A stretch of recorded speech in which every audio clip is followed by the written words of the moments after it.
Mumbai fantastic city, वह next day से वापस पैरों पे आ जाएगी। जो भी हो रहा है बहुत गलत हो रहा है। टेररिस्ट का तो कोई मजहब होता नहीं, पूरा नेशन इसके खिलाफ है। कुत्तों को मार दिया। Stop this. बेगुनाह बेकसूर लोगों को मारना, ये सब इस्लाम बिल्कुल नहीं सिखाता।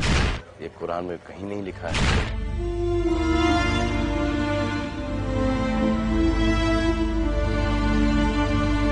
मुंबई को नजर लगी है। कहते हैं कि इस्लामिक टेररिस्ट है। ना कुरान में कहीं लिखा है, ना हदीसों में कहीं लिखा है कि किसी की जान लो, किसी को मार दो। पता नहीं क्या हासिल करना चाह रहे हैं, जो कि इनिसेंट लोगों को मारा जा रहा है। अच्छी बात यह है कि पूरा नेशन इसके खिलाफ है। एक्चुअली बहुत करेज लेता है ये सड़कों पे आके बोलना कि ये सब गलत हो रहा है, क्योंकि विजुअल मीडियम है, टीवी पर सब लोग आ रहे हैं, तो everybody is scared of their own families, their own lives. But ये इसकी परवाह ना करके सब लोग आ रहे हैं और बोल रहे हैं कि ये जो हो रहा है ये बहुत गलत हो रहा है। रीजन क्या है, कारण क्या है?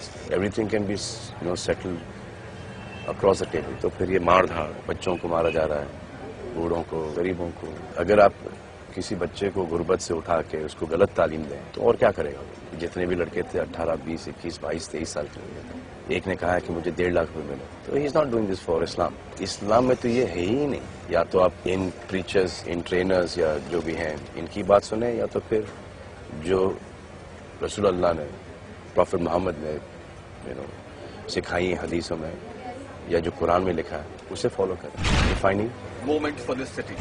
बसेस और ट्रेनों में ब्लास्ट होते थे, everyone was going on with their normal regular lives. अब जो एलीट हैं उनको ये ऐसा लग रहा है कि हम कहीं पे भी सेफ नहीं। जिनकी बातें ये गवर्नमेंट सुनेगी, the powerful people who themselves are not going to be safe anywhere, they will take a stand. और ये अच्छी बात है, लेकिन ये अगर बात पहले हो जाती तो ये नौबत ही नहीं आती। ये जो लड़के आए हैं, जो टेररिस्ट हैं, जिन्होंने पैसों के लिए किया है या वट एवर रीजन्स के लिए क्या है, कि उनकी फैमिलीज के ऊपर क्या बीती है, क्या गुजरी है, उनको पकड़ना चाहिए। जिन्होंने उनको ट्रेन किया है, उनको ये तालीम दी, गलत तालीम दी है, इनको नफरत करना सिखाया है, और उनको घेरना चाहिए जिन्होंने इन पूरे ऑपरेशन को, इस मास मर्डर किलिंग को फाइनेंस किया। बॉम्बे के बारे में बात करूंगा, लगता नहीं। देखिए मैं हमेशा से सुनता है Mumbaikars, they bounce back, they bounce back, bounce back. वो मुंबई फैंटास्टिक सिटी, वो नेक्स्ट डे से वापस पैरों पे आ जाएगी। That feel is very wrong. कि चलो भूल गए, कल की बातें भूल गए, फिर से होगी। If you take a stand, अगर आपकी सिक्योरिटी टाइट की जाए, if everyone is doing their job right, these things will not happen. मुसलमानों को, हिंदुओं को, सिखों को, जिनका राजनीति, पॉलिटिक्स से कोई संबंध ही नहीं, उनको मार के आप क्या हासिल क्या करना? अगर आपको किसी को टारगेट करना है, मुद्दा बताएं कि ये है, जो people who are in power उनसे डिस्कस करें across the table. I don't think that any Muslim इधर या कहीं पे भी is for this.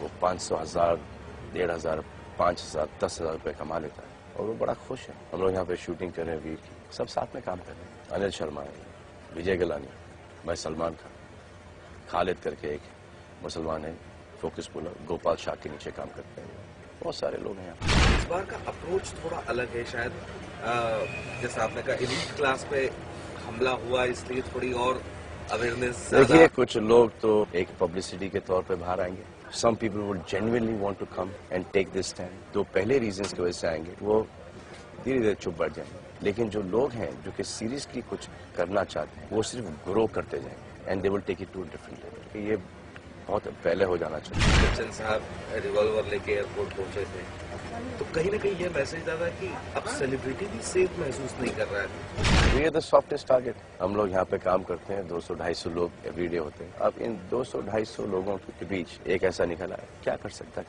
It's not a fair fight. Punjab का आतंकवाद हो या कश्मीर का आतंकवाद हो या अब मुंबई में शुरू हुआ है, इसके लिए रिस्पॉन्सिबल क्रॉस बॉर्डर टेररिज्म है। पाकिस्तान में खुद इतना हो रहा है। बेनजीर भुट्टो, परवेज मुशर्रफ के ऊपर कितने सारे अटैक्स हुए, मैरियट ब्लास्ट कर दिए गए। तो this is not even in control of Pakistan. मैं वहाँ की न्यूज़पेपर तो पढ़ता नहीं, लेकिन जब वहाँ पे ऐसी कोई घटना होती है तो क्या वो लोग बोलते हैं कि हिंदुस्तानियों ने किया? Parsing the past, shifting the buck onto somebody is not right. Nobody is safe there. They are facing the same problem. So if you're facing the same problem, come together and eradicate this problem. छोटी मोटी organisation तो हो नहीं सकती ना, बहुत बड़े level पे होगी। कितने बड़े लेवल पे, वो फाइंड आउट करें आप। ये ट्रेनिंग कैंप होगा, एक रूम में तो नहीं होगा, पहाड़ों के बीच में या कहीं वीराने में, जंगल में, फुल सेटअप होगा। खुद तो बंदूकें नहीं बनाते होंगे, कहीं से खरीदते होंगे, ट्रैक डाउन कीजिए। मैं उस दिन गेट ऑफ इंडिया पे था, एक चीज जो मुझे हर कॉर्नर पे दिखा वो था नेताओं के टूवर्ड्स आक्रोश, लोग बहुत गुस्से में हैं। दोनों साइड का फॉल्ट है। अगर आप वोट करने जाएं सही नेता को चुनें, वो जो प्रॉमिस करते हैं वो अगर आपको डिलीवर करें तो आप कीजिए। अगर आपको पाल के रखा है वोट बैंक के लिए कि जब इलेक्शंस आएंगे तो हम आपको इतने नोट बांटेंगे और आप हमको वोट देना, तो उससे करप्ट नेता तो हो ही नहीं सकता। आपने छूट दे रखी, उन्होंने छूट ले ली। एक जब नेता जो आते हैं कुछ बनने के लिए, वो इलेक्शन लड़ते हैं, तो जो जो प्रॉमिस करते हैं, उस वक्त तो बहुत सारी चीजें प्रॉमिस करते हैं, जो जो प्रॉमिस करते हैं वो उनसे लिखवा लीजिए भैया कि ये आपने ये सब प्रॉमिस किया है, वकील मंगाई लिखवा लीजिए कि ये प्रॉमिस किया, अब आप हमें बता दीजिए कि कितने समय में ये आप कर देंगे। एक कॉन्ट्रैक्ट बना लीजिए, बना के दे दिया तो अच्छा नेता, नहीं है तो फिर आप उसको वापस से क्यों चुने। लेकिन वही है कि मिल गए 1000 रुपये या 500 रुपये या 250 रुपये, एक भीड़ में जाके वोट करके आ गए। सरकार गिर गई और डेफिनेटली इसका एक कॉस्ट है राम गोपाल वर्मा। क्या उनका जाना वहाँ पे ठीक? किस कारण के लिए गए मुझे पता नहीं। अगर किसी पिक्चर का सेट देखने के लिए गए हैं तो वो तो बहुत ही गड़बड़ है। लेकिन अगर ही वाज कंसर्न कि ये क्या हो गया, I can't imagine this, if he is gone then it's fine. Message जो आप देना चाहेंगे? सिर्फ इतना कि लिव इन पीस हार्मनी, ये सब इस्लाम बिल्कुल नहीं सिखाता, ये कुरान में कहीं नहीं लिखा है। पैसों के लिए, नफरत के लिए बेगुनाह बेकसूर लोगों को मारना, इससे खराब इस दुनिया में कुछ है ही नहीं।